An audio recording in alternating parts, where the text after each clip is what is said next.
Euh, on est très heureux en fait d'organiser pour la première fois de notre vie un mini-festival sur une journée. Nous sommes vraiment au contraire dans un esprit de renaissance par rapport à la langue bretonne.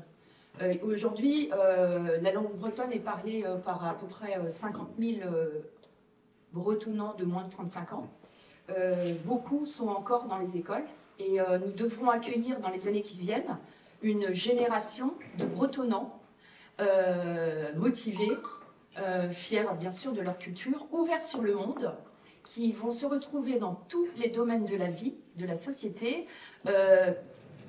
dans leur vie professionnelle, mais aussi dans leur vie privée. Et nous voulions, en fait, à travers Braise Alivé, montrer que la langue bretonne, non seulement est une chance inouïe pour la Bretagne, mais aussi interpeller les Bretons sur leurs responsabilités par rapport à son avenir. Parce que l'avenir ne va pas se faire tout seul. Il faut prendre des décisions. On est un peu à la croisée des chemins en Bretagne. On a aujourd'hui plus de 55 000 enfants, jeunes adultes qui parlent le breton. Qu'est-ce qu'on va faire pour eux? Et c'est vraiment notre génération, et on a invité aujourd'hui en conférence de presse des chanteurs, musiciens, artistes qui ont soutenu la langue bretonne et la culture bretonne depuis les années 70. Et c'était vraiment très important pour nous de les avoir avec nous, avec leur esprit bienveillant, avec toute leur expérience, de montrer un signal fort, comme quoi nous sommes tous ensemble pour la langue bretonne et pour la culture bretonne. La culture bretonne dépend en fait de la santé de la langue bretonne, et c'est aussi, c'est aussi quelque chose dont il faut vraiment prendre conscience. Si la langue bretonne s'en va, le reste partira. Alors nous, on a l'impression qu'on est dans un contexte de culture bretonne florissant, où tout va bien. Effectivement, tout va bien. Tout pourrait aller beaucoup mieux, bien sûr, mais on peut dire aujourd'hui que la culture bretonne est quand même très dynamique. Il n'y a pas de problème là-dessus, ça fait consensus. Mais ce qu'il y a, c'est qu'il faut s'en occuper de la culture bretonne. Et s'occuper de la culture bretonne, c'est d'abord s'inquiéter de la santé de la langue bretonne.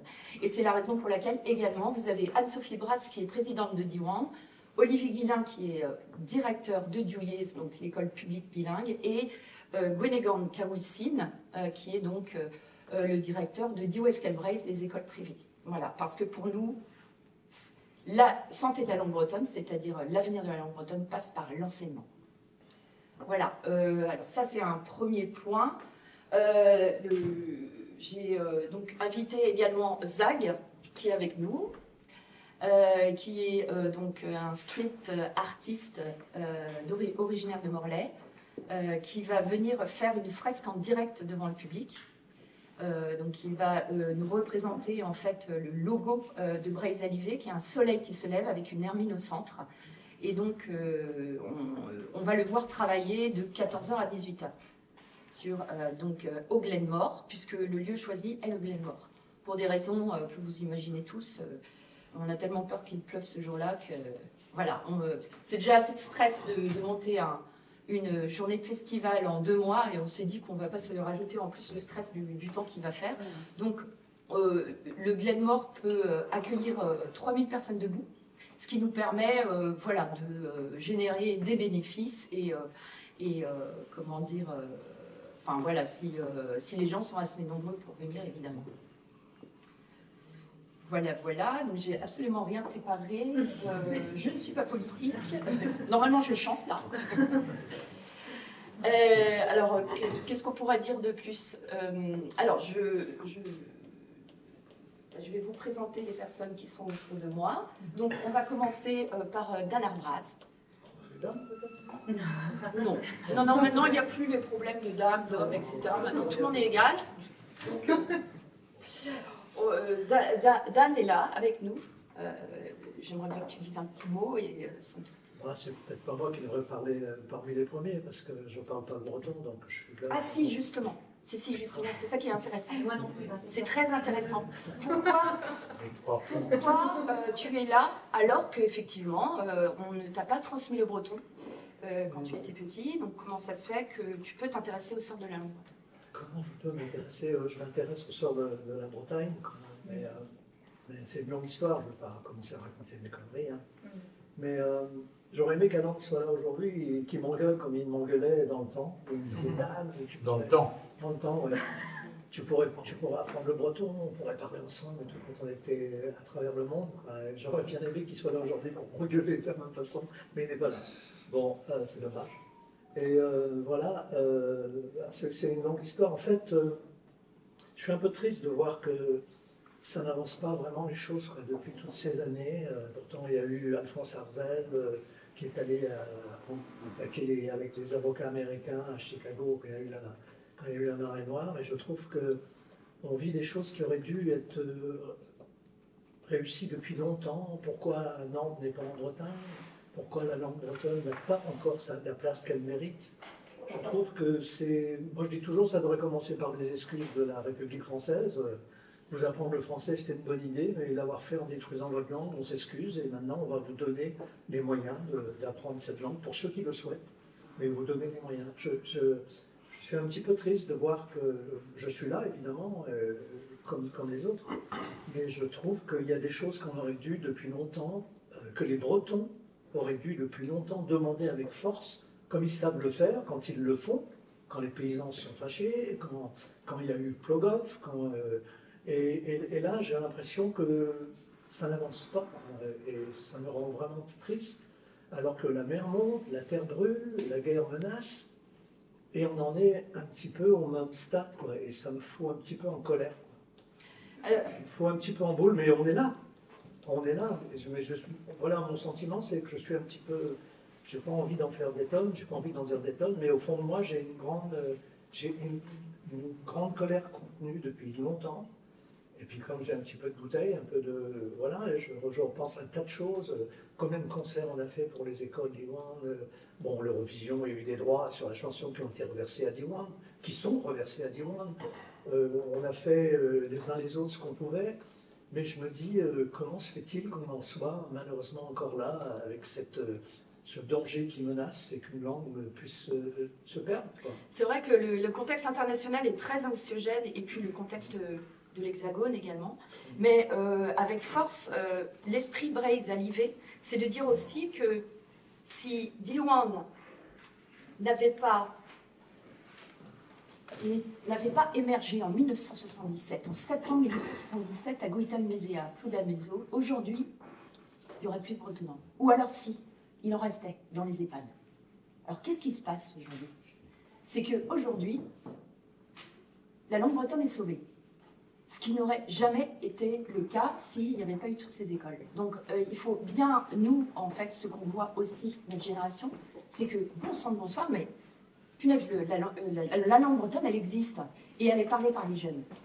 Donc, même si les avancées, effectivement, ça aurait pu aller beaucoup plus vite, on peut, depuis 40, 50, 60, 70 ans, se rendre compte que ça ne va pas assez vite, que oui, on aimerait avoir plus de moyens, oui, on devrait avoir beaucoup plus d'enfants dans les écoles. Aujourd'hui, on a quand même des écoles qui fonctionnent, et dans 3 filières différentes. Le public, le privé, l'alternatif associatif. Mais c'est une très bonne nouvelle, on a réussi. Et c'est ça qu'il faut le dire, avec force, on a réussi. Et maintenant, on passe à la vitesse supérieure. Et c'est l'esprit du Breizh-Alivé. Il ne suffit pas de dire que la langue bretonne existe, etc. Il faut que tout le monde, bretonnant ou non en Bretagne, puisse bien saisir l'effort qu'il faut faire pour préserver cette langue. Alors pour ceux, bien sûr, qui sont plus en âge d'aller à Diwan, eh ben, ils peuvent aider financièrement. Ou alors ils sont plus en âge d'aller à l'école du Yez, eh bien qu'ils conseillent leurs enfants ou leurs petits-enfants d'inscrire leurs enfants dans une école bilingue publique ou alors privée, comme dit Weskel Breizh. C'est-à-dire qu'il y en a pour toutes les sensibilités. Aujourd'hui, il y a des formations pour adultes, pour les adultes qui voudraient... apprendre le breton, c'est possible, il y a des formations de 6 mois, Il y a aussi Caillavet, à Châteaulin, par exemple, qui font aussi des stages tout en breton, etc. Il y a tout ce qu'il faut. Il n'y a plus qu'à. Et en fait, c'est juste une affaire aussi. C'est pour ça qu'on dit que ce n'est pas vraiment politique ce qu'on fait. Tout simplement parce que là, on n'est pas en train de convier les politiques autour de la table. Nous, on est des artistes. Et nous, ce qu'on voit, c'est que la langue bretonne a une chance inouïe. Et la culture bretonne également. Et c'est pour nous un tremplin vers l'international et évidemment vers le national français, puisqu'on joue très régulièrement ailleurs qu'en Bretagne, évidemment. Moi, la moitié de mes dates, par exemple, sont à l'étranger. Jean-Charles Chen, ici présent, passe son temps sur la route. Sur la route. Alors, je voudrais te donner également la parole. Donc Jean-Charles est là aussi. Il n'est pas bretonnant, mais il a mis ses enfants à Guérande et je voudrais que tu parles de ta sensibilité. Oui, merci beaucoup. Je suis ravi de faire partie de ce concert, cet événement, Brise Alivé. Donc, je suis comme Dan, je suis donc non bretonnant, mais je suis sensible évidemment à la langue bretonne. Et j'essaye de réparer, d'apprendre, de prendre des cours. J'ai pas été. Mes parents sont toujours vivants, mais ils parlent breton. Eux, ils me disent, chante-troc avec mon breton encore. Ils sont restés encore scotchés sur le fait qu'ils ne veulent pas te transmettre parce qu'ils vont leur taper sur les doigts. Mais personnellement, dans ma famille, j'ai 3 garçons et je les ai inscrits. Enfin, ils parlent son breton, ils sont bretonnants. Donc, ils ont été à Diwan, à Duel aussi. Et je suis très fier de ça parce que ça me tient à cœur. Moi, je suis un très mauvais élève. Je n'arrive pas à apprendre les langues comme ça, comme certains arrivent à le faire. Mais voilà, en tout cas c'est une fierté. Et puis moi ça fait, maintenant je fais mes 40 ans de scène avec un Rayonk. À l'époque, on avait fait 2 albums, dont un qui s'appelait Fesnos Still Alive, en 92, qui avait un peu remué la jeunesse pour les rangs Fesnos. Donc moi je défends plutôt la culture bretonne dans la danse, dans le Fesnos. Et un album qui s'appelait Brace Positive, qui a permis aussi un peu de rameuter un peu les jeunes pour montrer la conscience de la Bretagne. Enfin, moi, c'était une fierté, et puis je suis fier du résultat, parce que moi, je trouve qu'il y a eu beaucoup d'avancées, beaucoup de gens parlent breton, beaucoup de gens s'intéressent à la culture bretonne, et il faut que ça continue, et c'est pour ça que c'est important, je pense, de cet événement qui pourrait rebooster encore les conversations, le fait d'apprendre le breton, etc., de motiver les gens à nous rejoindre, quoi. Enfin, moi, qui ne suis pas breton, encore une fois, mais qui adore la langue bretonne. Ouais. Mais bon, la chaîne a été coupée absolument partout. Hein. On a plusieurs exemples, c'est incroyable parce que Zélis a appris breton. Clarisse Lavanant l'a appris donc en stage, en 6 mois. Et aujourd'hui, elle est parfaitement bretonnante. Donc il y a un résultat, mais alors, c'est impressionnant. Les stages, les formations pour adultes sont totalement efficaces. Je vois des gens avec qui je parlais français il y a encore 2-3 ans, et du jour au lendemain, je leur parle breton, et ils ne cherchent pas leurs mots, quoi. Ils parlent aussi bien que moi, enfin, je veux dire, je suis bretonnante de naissance. Je voulais donner la parole à Gilles aussi, Gilles Servat, qui vient donc marquer son soutien. Non, c'est toi. Figure emblématique des artistes bretons. Je voudrais que tu nous dises un petit peu, toi aussi, tu as appris le breton. Alors, il y a quelques années. J'ai pas découvert le breton très tard parce que mes grands-parents habitaient au Croisic.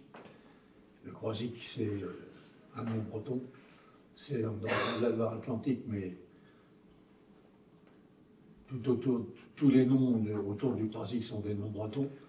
Et en plus, j'allais passer mes vacances chez mes grands-parents là, et il y avait des gens qui venaient du pays Bigoudin pour pêcher la sardine.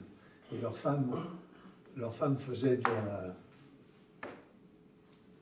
Elles avaient la côte Bigoudin, sur le quai du port du Croisic, elles faisaient des broderies, etc. Et elles se parlaient en breton entre elles. Donc moi, tout petit, j'ai entendu des gens parler breton. Tout petit, j'ai découvert qu'il y avait des noms bretons, enfin c'est pas... Mais je ne parlais pas breton. Mais bon, c'était pas une découverte pour moi qu'il existait quelque chose. Je savais que ça existait. Et puis,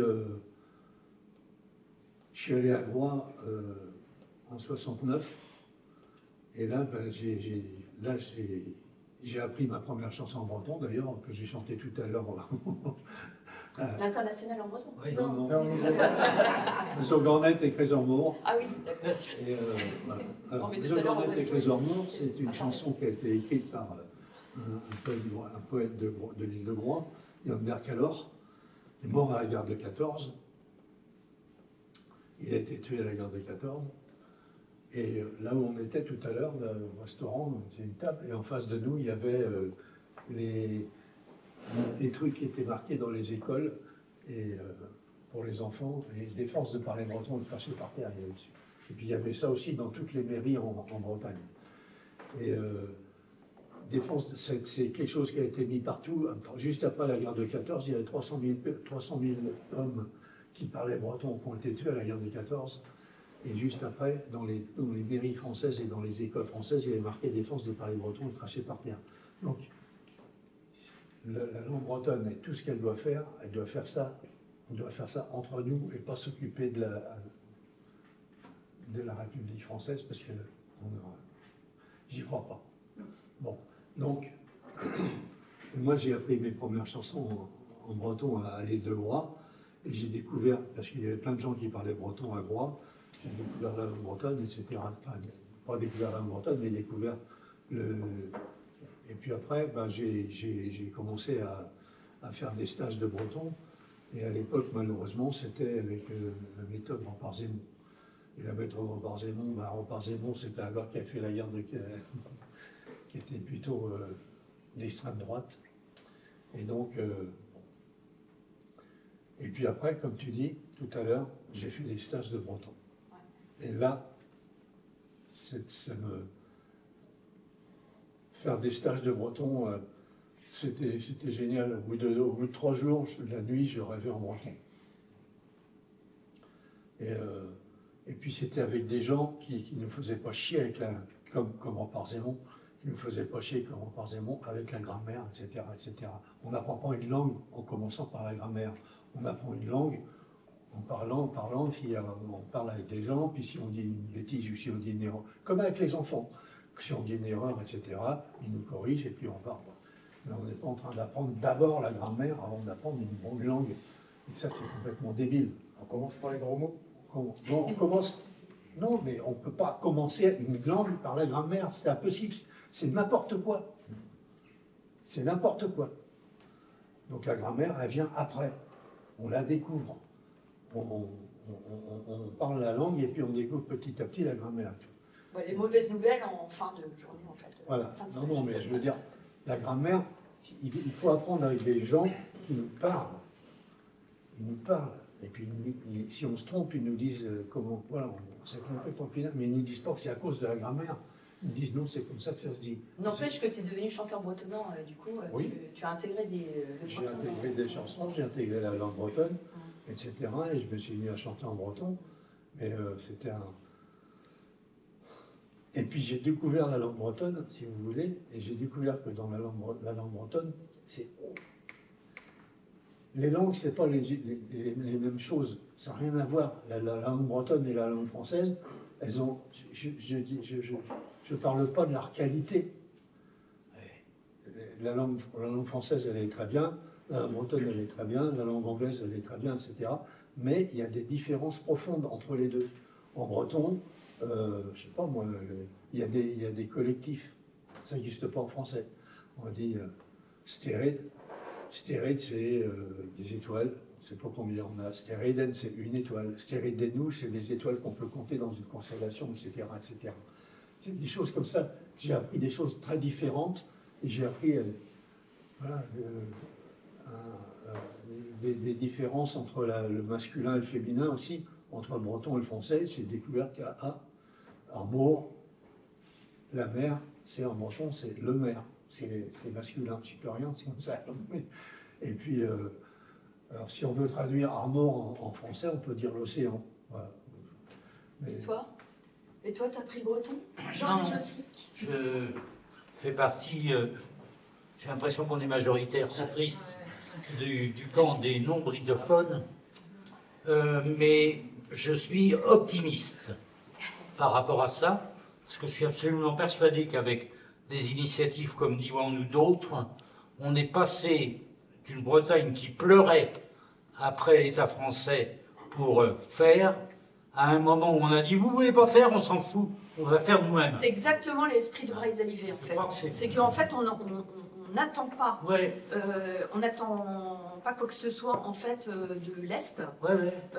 On a toujours compté sur nous-mêmes quand il a fallu défendre notre culture. D'ailleurs, défendre des idées politiques aussi, mais c'est pas je me rappelle. notre domaine. Mais c'est vrai que à chaque fois qu'on a résisté, c'était un peu une affaire de famille. C'est-à-dire qu'on résiste, on est capable de le faire seul, sans avoir. En fait, à chaque fois qu'on a demandé l'autorisation de faire quelque chose à l'État français, Non. on nous a dit non. Donc, on ne demande jamais l'autorisation, Non, non, on non, fait d'abord. Mais j'ai chanté à côté. Où est-ce que tu m'as dit que c'était Le Parlement de Bretagne, Diwan Premier au départ? à Plou-d'Almaison. À Plou-d'Almaison. J'ai chanté à Plou-d'Almaison, justement. Et puis, à la fin de mon... Il y avait Fesnos après, etc. Ouais. Et à la fin de mon concert, il y a des gars qui sont venus me trouver en me disant, voilà, on va faire les écoles d'Iwan. Et ils m'ont expliqué ça. Ouais. Et moi, je suis rentré après à Nantes. J'habitais à Nantes à l'époque. Je suis rentré et pendant toute la route, je pleurais. Tellement j'étais ému par ça. Voilà. Et c'était vraiment quelque chose d'extraordinaire. Pour compléter ce que je viens de dire, en tant que Nantais, justement, c'est très important, même si Nantes est une ville qui, par tradition, n'est pas britophone, tout comme Rennes d'ailleurs. Bon, Plus que Rennes. on est meilleur que Rennes, tu veux dire. Du point de vue britophone, oui. Oui. Nantes, il y avait des quartiers de Nantes qui parlaient breton. Oui. Alors, Il n'y avait pas de quartier de Rennes qui parlait on breton. rentrerait dans des Non, trucs. non, mais attends, ça va tout. Parce Et le qu'effectivement, château comme des les... Villes de Bretagne, il n'est pas à Rennes, il est à Nantes. Oui, oui. Bon, alors, qui va Comme se les faire- industries, les conserveries, tout ça était à Nantes, c'est là où évidemment les Bas-Bretons avaient tendance à venir. Oui, mais en plus, il y a toute la côte sud de la Bretagne, pour les jeunes qui étaient... Tu parlais du Croisic, c'est un cas de. Non, mais les jeunes qui a été peuplé par les allaient faire des Finistériens études aussi. après à la fac, toute la côte sud de Nantes, de la Bretagne, allait à Nantes à Ouais. l'époque. Tous les jeunes qui faisaient des études allaient Ouais. étudiants à Nantes. Ça, tu veux dire Quand qu'à j'ai Nantes, on est commencé à vachement meilleur, chanter, je suis d'accord. quand j'ai commencé à chanter, je suis allé chanter dans la fac de Nantes, etc. Il y avait plein de gens qui parlaient des jeunes qui parlaient Ouais. breton là. Ouais. Et maintenant, c'était fini ça. Quand il y a l'autre con de maire de La Baule là. Guichard. Olivier Guichard, cette espèce d'enculé de mes fesses là, qui a voulu. Non mais sans déconner, c'est incroyable ce mec-là. Il voulait être président de région. Il voulait être président de région. Attends, ça va quand tu veux être président de région? Eh bien, si tu veux être président de région, et puis qu'il y a la Alors. région de Bretagne, tu fais la région des Pêchoirs et tu deviens président de région. Mais qu'est-ce qu'il voulait faire en plus cet abruti? Vous savez ce qu'il voulait faire lui? Il voulait faire une autoroute qui passait sur les marais salants, Wilderande. Tout ça, c'est des noms bretons, les marais salants. Et on a été au moins 15 000 personnes à acheter 1 mètre carré de marais salants. Il n'a pas pu faire passer son autoroute dessus, c'est ce enfoiré. Jean-Louis, J'avais su, à l'époque, je ne savais pas trop comment faire, mais j'aurais dû acheter un fusil, je l'aurais tué. alors, Non, mais ça faut le mettre en gros là. comme Nantais et urbain, par rapport à la réunification de la Bretagne, justement, je ne vais pas discuter sur la qualité de la langue bretonne. Toutes les langues sont belles.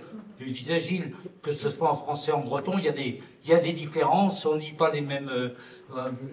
La couleur glace, par exemple, qui n'existe pas en français. Bon, c'est pas. Je ne peux pas parler de ça profondément. Par contre, ce que je peux dire en tant que Nantais, c'est que le simple fait qu'aujourd'hui, à Nantes, on soit en train, quand on change les plaques des noms de rues, en plus de rues de notre Estred, par exemple, Stred, Strasbourg. Pour les Nantais, ça veut dire quelque chose, parce que tout d'un coup, ils s'interrogent. Ceux qui ne sont pas convaincus, qui sont, on les a mis dans les Pays de la Loire, ils y sont, ils s'interrogent tout d'un coup sur une question.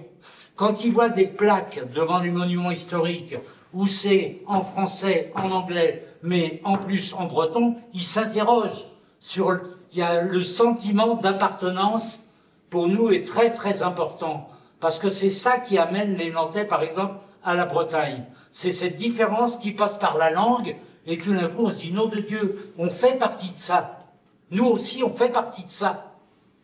Et ça, c'est profondément vécu, je crois, par de plus en plus de Nantais. Il y a les panneaux jusqu'en Vendée, de la Bretagne.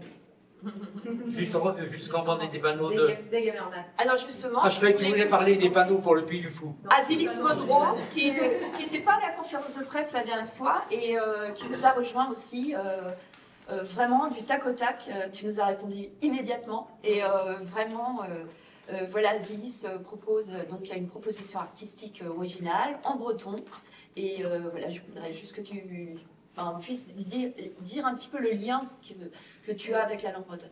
Eh bien, je fais partie de ces artistes qui ne parlent pas breton, qui a appris un peu le breton sur le parcours on va dire, des écoles.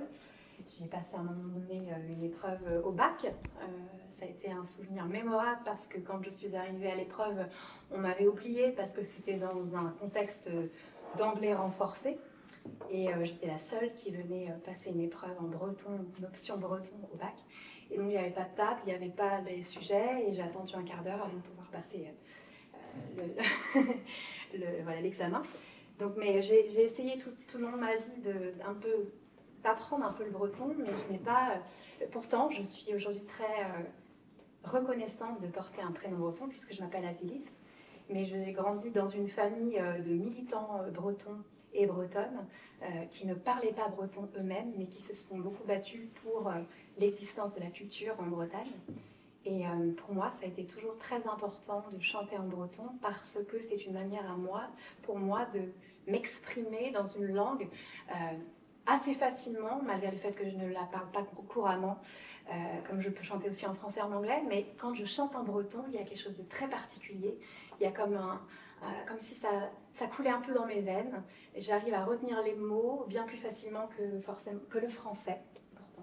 Et aujourd'hui, c'est très important pour moi de participer à cet événement parce que, comme je le disais, je te disais, Gwenny, c'est pour moi la liberté d'expression. La liberté culturelle est importante. L'existence des langues, en général, c'est une forme de liberté. C'est une forme de liberté d'expression. Et donc, j'ai appris, voilà, dans cet héritage familial, que la liberté était très importante. Et donc, la diversité culturelle aussi. Et c'est parce qu'on se bat pour une langue qu'elle existe et qu'elle continuera d'exister. Et qu'on permet à toutes ces générations, voilà, on leur ouvre un chemin. Et ce chemin, on est tous là ensemble pour pouvoir le faire exister. Ouais, cet événement est super important parce que aussi on se connaît. On se rencontre. Ouais, on se rencontre. Parce que souvent, en fait, on a beau connaître les vidéos des uns et des autres. C'est vrai, le travail, on se connaît tous, mais on ne se rencontre pas souvent, en fait. Non. Et vraiment pas souvent. On aurait pu évoluer comme ça pratiquement 10 ans sans se croiser. Parce qu'on n'est jamais invité en même temps, forcément. Puisque souvent, voilà, on passe d'un artiste à l'autre, d'une année sur l'autre. Et donc, on ne se rencontre pas. Et notre front qu'on fait ensemble, là, c'est aussi porteur pour les années à venir. C'est aussi une mutualisation d'attachés de presse, ou j'en sais rien, ou de contacts, de directeurs de salle, par exemple, qui pourraient programmer plus de bretons, par exemple. Parce que c'est vrai qu'on ne parle pas beaucoup de nos carrières respectives, mais c'est une véritable difficulté de tourner en Bretagne, puisque les directeurs de salle ne nous programment pratiquement pas. L'identité bretonne n'est pas un sujet pour eux, et ils font leur marché, entre guillemets, sur des plateformes ou des propositions qui sont bien loin de chez nous. Alors, souvent, ils nous donnent quand même comme argument, puisque souvent, on dit, mais et quid du local? Et souvent, ils nous disent que si, ils ont invité la chorale de la commune, donc le local est validé, quoi. Et donc, on se retrouve finalement sur des programmations de saison culturelle totalement proche du néant par rapport à la culture bretonne, c'est-à-dire qu'on a, oui, effectivement, la chorale du coin, etc. C'est effectivement très bien, mais la proposition, entre guillemets, artistique bretonne de notre identité, elle est en général absente de leur petit livret. Et je me retrouve très très souvent plutôt invitée par l'association du Yes du coin ou l'association Diwan du coin qui veut du breton dans sa commune et en fait nous on se retrouve même pas dans le livret officiel. Voilà, bon après il y a plein de monde quand même, hein, mais c'est quand même, on se bat nous contre des gens d'ici quoi, et c'est compliqué, donc c'est quand même important de dire, et tous ensemble là on sera aussi plus forts pour voilà, pour s'échanger aussi des contacts. Alors, je voudrais juste donc, vous présenter Zag, qui est venu donc de Morlaix. Zag, donc j'aimerais bien que tu me dises pourquoi tu as accepté aussi rapidement de participer au Braise Alivé. Voilà, je sais que tu as des origines bretonnes. Alors, justement, j'ai pas beaucoup d'origine bretonne et je suis un peu dans la même configuration. C'est-à-dire que j'ai découvert la Bretagne il y a 20 ans maintenant. Et je suis arrivé vraiment par hasard. Après, est-ce qu'on arrive vraiment par hasard dans une région? Ça, je ne sais pas. En tout cas, oui, moi, il y a une chose en tout cas qui m'a vraiment marqué la première fois que je suis arrivé ici, où on aurait pu croire effectivement que j'arrivais dans une région comme n'importe quelle région qu'on peut retrouver en France. Et un jour, j'ai découvert un footnote, et puis j'ai découvert la langue. Et c'est là que j'ai compris en fait que c'était que la Bretagne. Et donc ça passait forcément culturellement par la langue, par la danse, par quelque chose qui était transmis de cette manière-là. Et c'est la première fois où j'habitais à Morlaix où je ne me sentais pas breton à ce moment-là. En fait, je venais d'arriver. Et donc ça a été une découverte et une richesse en même temps de m'intégrer en plus à Morlaix. Ensuite, j'ai eu ma fille qui, elle, a fait du breton dès la maternelle et qui a continué jusqu'à son bac. Et elle parle breton. Elle a vraiment continué. Donc moi, ça a été quelque chose. J'aurais aimé apprendre le breton avec elle. Je me fais d'abord à chaque fois taper sur les doigts parce que je ne parle toujours pas breton, alors que j'étais très sollicité d'ailleurs pour pouvoir parler un jour breton. J'y viendrai parce que aujourd'hui, justement, je trouve que j'ai un regard aussi qui est différent. La langue, je trouve qu'elle est incantatoire. C'est ce que j'avais dit dès le départ quand j'avais entendu finalement autant chanter en breton que parler en breton. J'avais l'impression d'entendre des incantations, qu'il y avait une transmission de quelque chose de très ancien qui me dépassait et qui me dépassait même nous, mais que je trouvais intéressant finalement de découvrir petit à petit. Et le temps viendra où effectivement je pense que j'apprendrai de toute façon à parler breton. Maintenant, par rapport à cet événement, moi, je suis, encore une fois, je suis de Morlaix, j'habite à Morlaix, j'ai choisi de vivre à Morlaix, donc j'ai choisi de vivre en Bretagne. Et j'ai toujours considéré justement cette façon de percevoir la Bretagne. Donc culturellement, dans tous les événements que j'ai pu mettre en place, à travers un festival, on s'est rapproché autant de qualité que de différents organismes pour que tout ce qui était fait par rapport au festival du Yannick Sartour à Morlaix soit transmis et traduit en breton. Parce que c'était important justement de l'intégrer. Même encore aujourd'hui, dans l'exploitation du tunnel de Morlaix, il y a des phrases qui sont écrites en breton, il y a une présentation qui est faite en breton, même si je ne parle pas breton.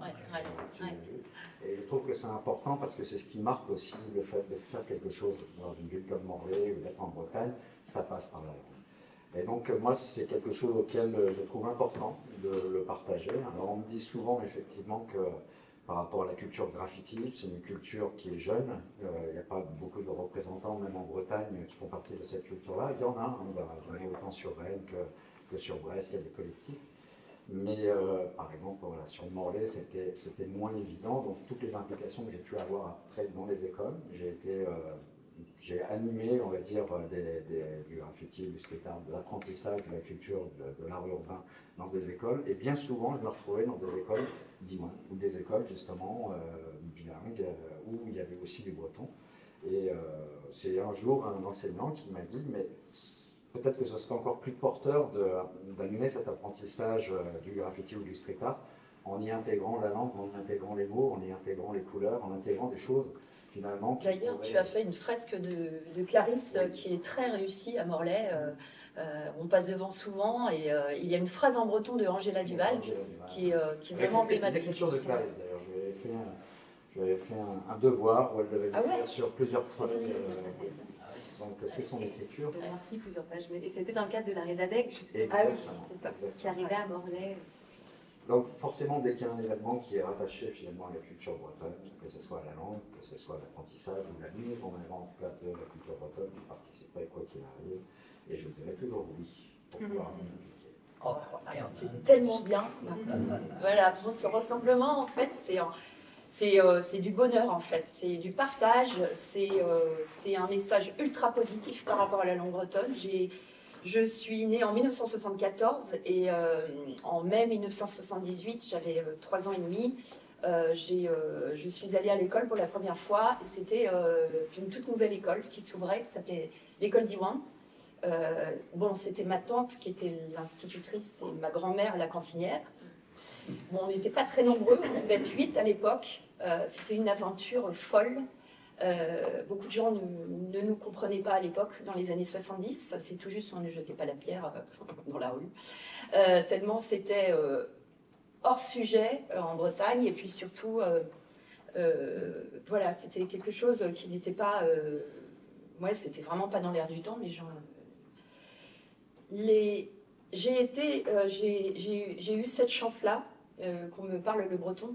Aujourd'hui, le breton est une langue qui m'a fait mais dépasser les frontières. On est tous, autant qu'on aime, c'est incroyable. Bernard Braz, les Triandes, Gilles Servat, tous, donc Duf, on est ensemble, on joue à l'étranger. La langue bretonne, la culture bretonne est porteuse vers l'international. Justement, pour dire justement là-dessus, Ouais. moi, j'ai l'habitude de tourner un peu partout, au Japon, en Chine. Tu es allé en Chine Et, là, longtemps, et je tombe sur des gens qui parlent breton. Et quand une fois j'étais à Tokyo et quelqu'un qui vient me parler en breton, un chinois, un japonais, je dis ma merde, il faut que j'aille prendre des cours. Et je me suis inscrit au cours du soir depuis cette rencontre. C'est vrai? Au Japon. Ah ouais? Au Japon, bah non, pas des femmes, du soir au Japon. Pas au Japon, non. Et donc c'est assez incroyable de rencontrer des gens qui apprennent le breton, qui parlent breton, qui sont japonais, américains. Et donc quand tu parles pas breton et tu viens de Bretagne et tu parles ça, tu dis ah oui, je vais prendre des cours. Tu connais l'histoire de Landy? Il y a Makoto, ce japonais qui est venu travailler en Bretagne. Il a bossé sur des chantiers et il a appris breton. Il m'engueulait, un japonais qui m'engueulait parce que je ne parlais pas le breton. Ah oui. C'est pas mal. Il allait faire ses courses au rallye de Quimper. Et au rallye de Quimper, à la poissonnerie, au rayon poissonnerie, il y avait Landy de Dornenay qui était bretonnant comme ça. Et évidemment, quand Makoto venait chercher son poisson avec Landy, ils parlaient breton tous les deux. Puis il y avait un des touristes qui était, vous avez vu, il parle même japonais ici.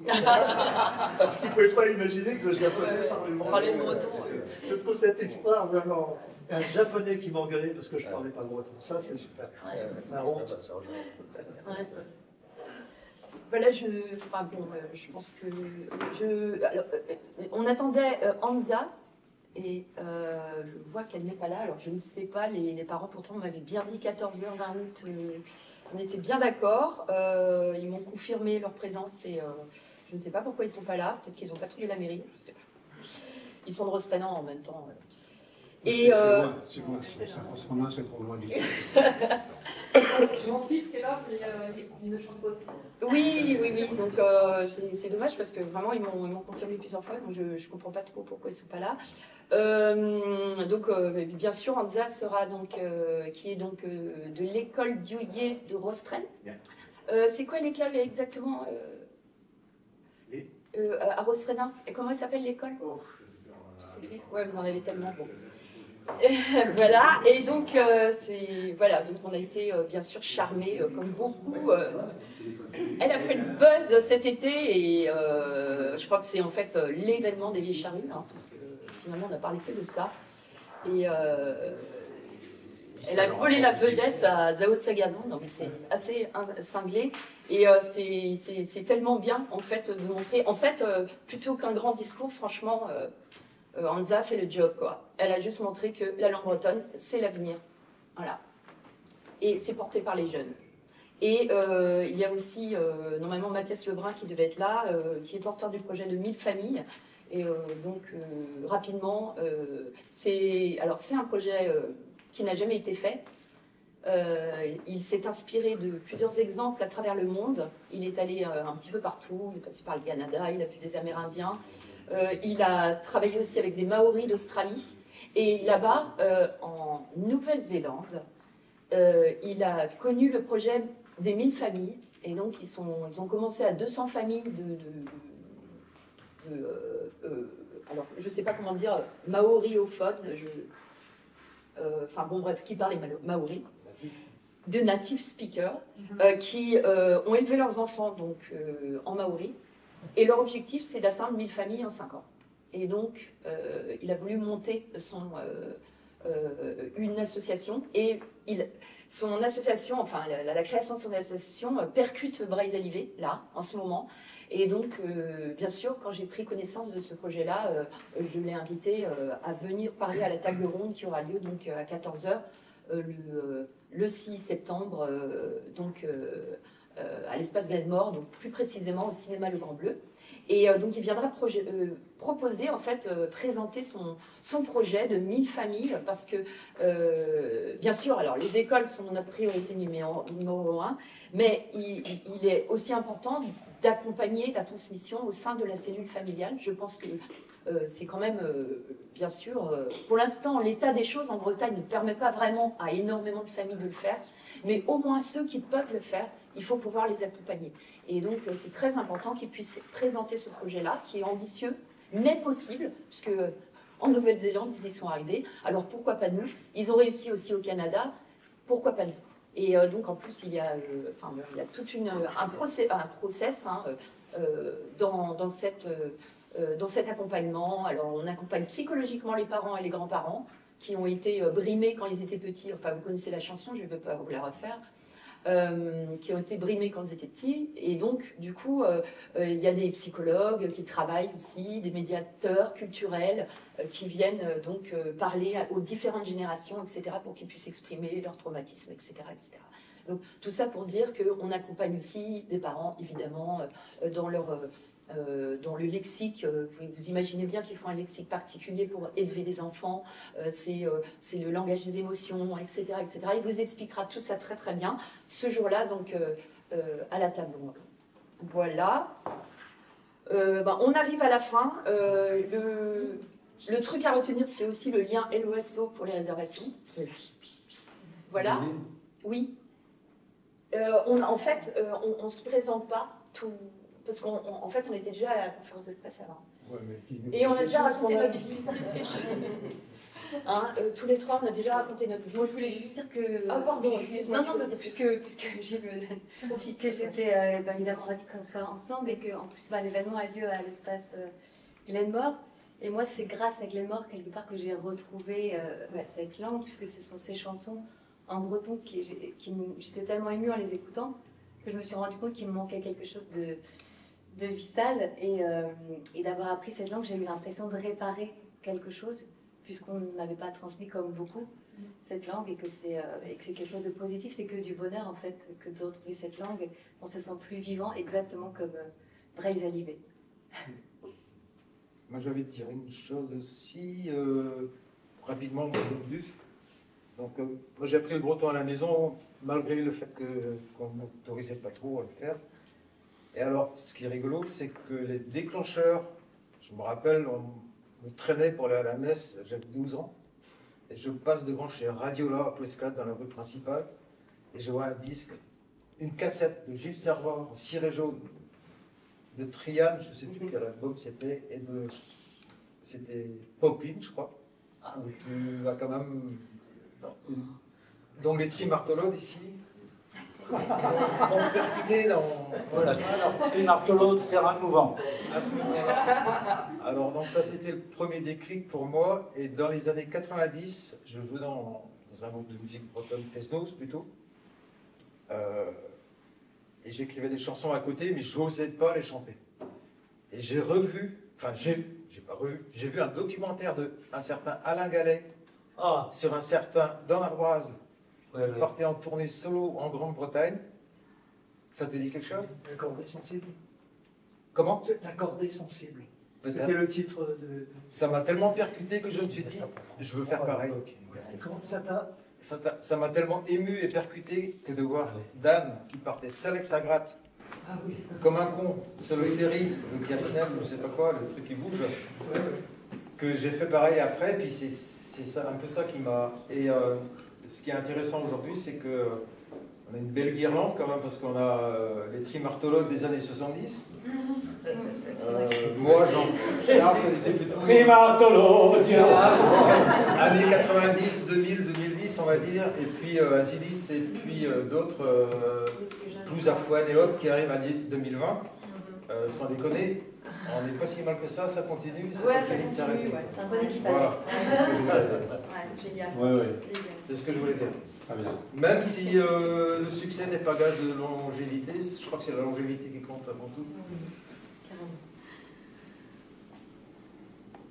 Non mais, alors ce que j'aime moi maintenant, de voir que tout ce qui se passe et tout, quand j'ai commencé à chanter dans les années 70, j'aurais jamais cru qu'il se passerait ça pour la langue bretonne. Ça c'est clair. Et, Il faut voir le chemin de parcours. pour ça que je dis que je pleurais quand il y a eu... Et pas la bouteille à moitié vide. etc. Et après ce qui s'est passé et tout, ah ben attends... Il y a beaucoup de choses de faites et il faut que ça C'est continue. Et il faut que ça continue. J'aurais jamais cru que ça se passerait, au départ. Il faut que ça continue, mais il faut mettre la deuxième vitesse. Parce que dans les municipalités, il y a trop de maires les Bretons, ils ont fait qui des choses s'opposent à des créations d'écoles. Diman est indépendant, donc bon, ils le font de toute façon, quoi qu'il arrive. Mais par exemple, les écoles publiques du Yez, c'est un vrai problème quand, par exemple, le directeur d'école bloque ou le maire de la commune bloque. Et ça arrive souvent, beaucoup plus souvent qu'on imagine. Ouais, il y a Nicolas, par exemple, à Châteaulin, j'ai plein d'exemples. Donc, ça veut dire que c'est les Bretons eux-mêmes, avant l'État français, parce que bon, l'État français a bon dos, des fois. Tout simple. Alors, attends. Ah bon, tu m'as fait peur. Parce qu'on peut travailler, certaines fois, on peut travailler, mais certains Bretons nous empêchent de travailler correctement. Donc, il y a aussi quelque chose à lever ici. Il y a un levier à créer parce que tout simplement certains Bretons empêchent le bon processus de développement de la langue bretonne. Et c'est important de faire sauter les verrous. Oui. Voilà. Tu peux peut-être parler des villes qui signent la charte. Il y a d'Arbrezonnec, oui, qui est quand même important parce que voilà, c'est des villes qui se mouillent. Tout à fait. Effectivement. Tout à fait. Donc il y a plein de choses qui ont été créées depuis les années 70 justement, qui permettent d'avoir une vision de la Bretagne dans les 10, 20, 30 ans. Et là, on ne parle pas d'un espoir au bout du tunnel, non, on vous parle d'une vision de la Bretagne. Et nous, en tant qu'artistes, on a quelque part ce devoir, ce rôle de barde, de voir un petit peu à l'avance, parce que comme on est retiré de la société d'une certaine manière, on observe la société. On n'a pas la tête dans le guidon comme beaucoup de gens qui travaillent et qui se lèvent tôt. On est des gens qui peuvent voir aussi à long terme. Et c'est la raison de ce rassemblement Braise Alive. Voilà. C'est notre rôle de dessiner un nouveau récit, non, plutôt un récit qu'on a commencé dans les années 70 grâce à Gilles Servat, grâce à Dan Arbraz, grâce à Trian et Alan Stivell qui est évidemment de cœur avec nous mais qui ne peut pas se rendre au Braise Alive le 6 septembre, mais il nous fera un mot pour nous dire, pour marquer son soutien évidemment à cette soirée-là.